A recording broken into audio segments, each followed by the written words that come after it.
Christmas in Floraville. As December's chill settled over Floraville, the town transformed into a glowing wonderland. Strings of golden lights draped across rooftops, wreaths adorned every door, and the scent of cinnamon and pine filled the air.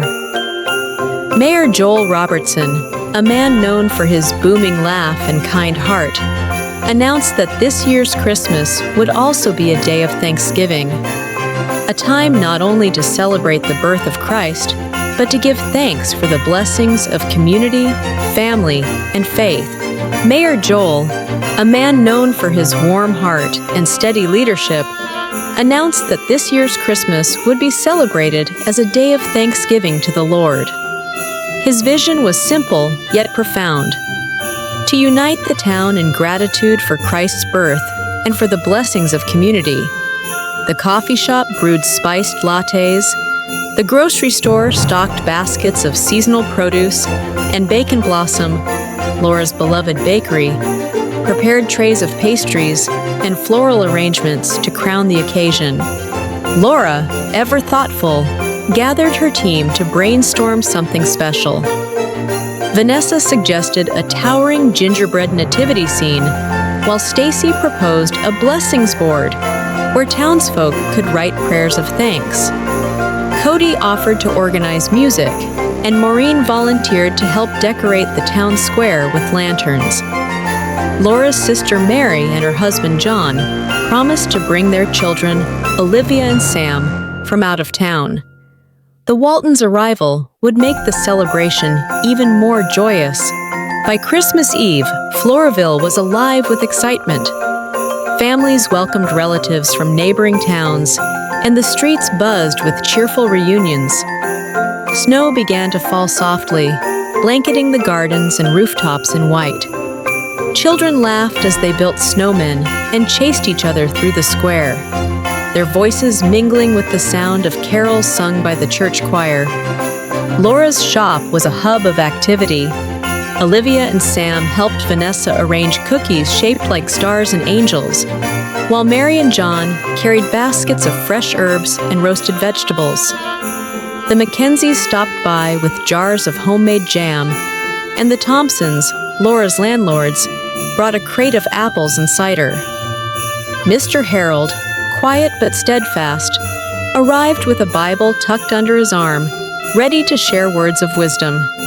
Inside Bacon Blossom, the gingerbread nativity scene stood proudly on display, surrounded by poinsettias and twinkling lights. Guests marveled at the craftsmanship, and Laura felt her heart swell with gratitude for the creativity and dedication of her team. Christmas morning dawned with a gentle hush over Floraville, the snow glistening like a blanket of light across rooftops and gardens.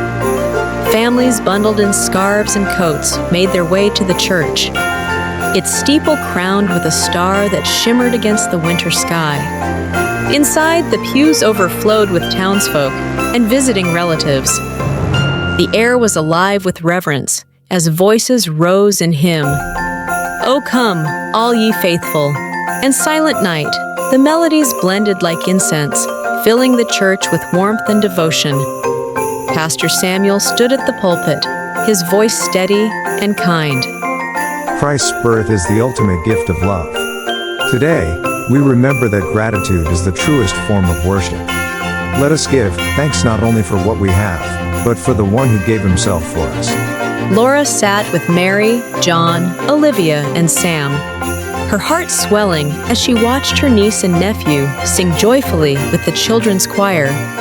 Their voices, pure and bright, seemed to carry heaven's light.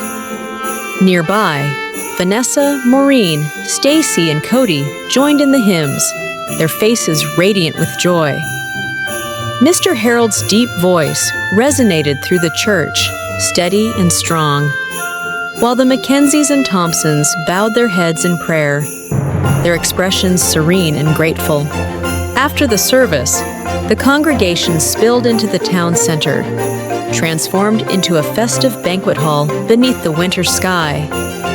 Long tables stretched across the cobblestones, covered with white cloths and adorned with evergreen sprigs and lanterns. The town was alive with music and laughter.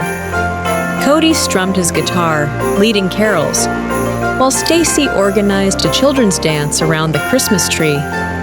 Maureen handed out lanterns, encouraging families to write prayers of thanksgiving before hanging them on the branches.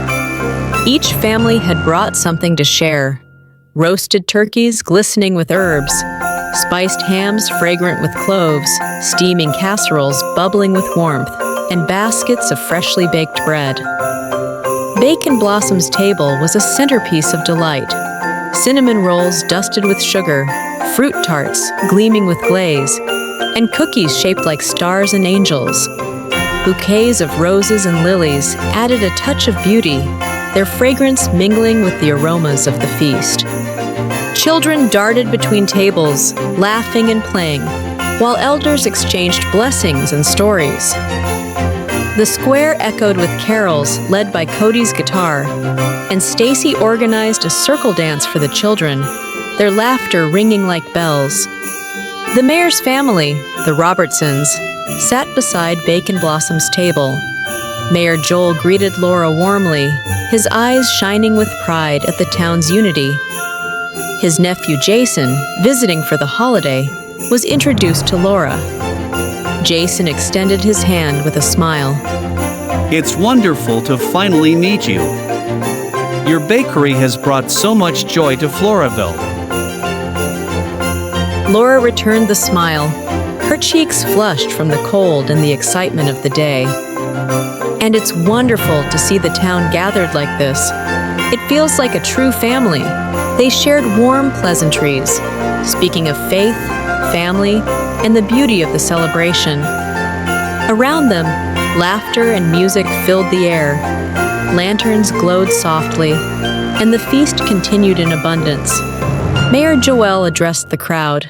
Floraville shines tonight not because of lights or decorations, but because of the love we share.